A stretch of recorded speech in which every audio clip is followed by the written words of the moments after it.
Gauri Suryavanshi, S मराठीमध्ये आपलं स्वागत। वळूया आजच्या बातमीकडे।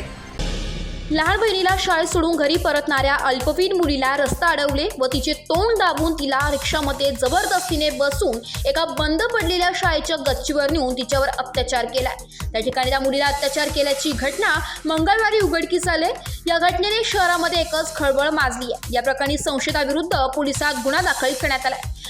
शहरातील एका शाळेत आता 12वीचे शिक्षण घेणारी अल्पवयीन मुलगी ती तिच्या लहान बहिणीला शाळेत सोडण्यासाठी सकाळी 11 वाजता गेली होती। बहिणीला शाळेत सोडल्यानंतर घरी परतत असताना तिच्या मागावर असलेल्या दिनेश नामक व्यक्तीने तिच्या मागून येऊन तिचे तोंड दाबले। त्यानंतर समोरून येणाऱ्या रिक्षाला थांबवून आम्हाला पिंपळ रोडवरील ITIला सोड असे सांगितले। त्यानुसार रिक्षा चालकाने तेथे सोडल्यावर संशयित दिनेशने त्या मुलीला बळजबरीने त्या ठिकाणाहून बंदशाहीच्या ठिकाणी मुलीला नेऊन मुलीवर अत्याचार केला।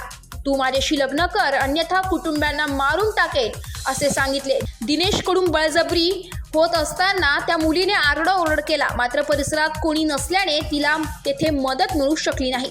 तसेच दिनेशने त्या मुलीला तू माझ्याशी लग्न कर नाही तर तुला आणि तुझ्या कुटुंबांना मारून टाकेल अशी धमकी दिली।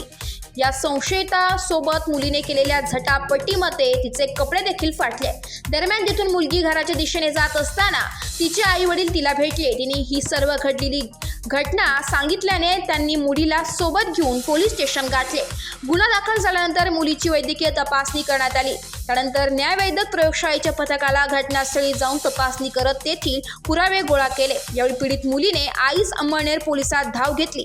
पोलिसांना घडलेली घटना सांगितल्यानंतर संशयित दिनेश याच्यावर पोस्को अंतर्गत गुन्हा दाखल करण्यात आलाय, तर पुढील तपास पोलीस उपनिरीक्षक युवराज बाकुल करीत आहे। S Marathi bureau report, Amalner. अशाच नवीन ताज्या घडामोडी जाणून घेण्यासाठी आमच्या एस मराठी न्यूज चॅनलला लाईक करा, शेअर करा, सबस्क्राईब करा आणि बेल आयकॉनला क्लिक करायला विसरू नका।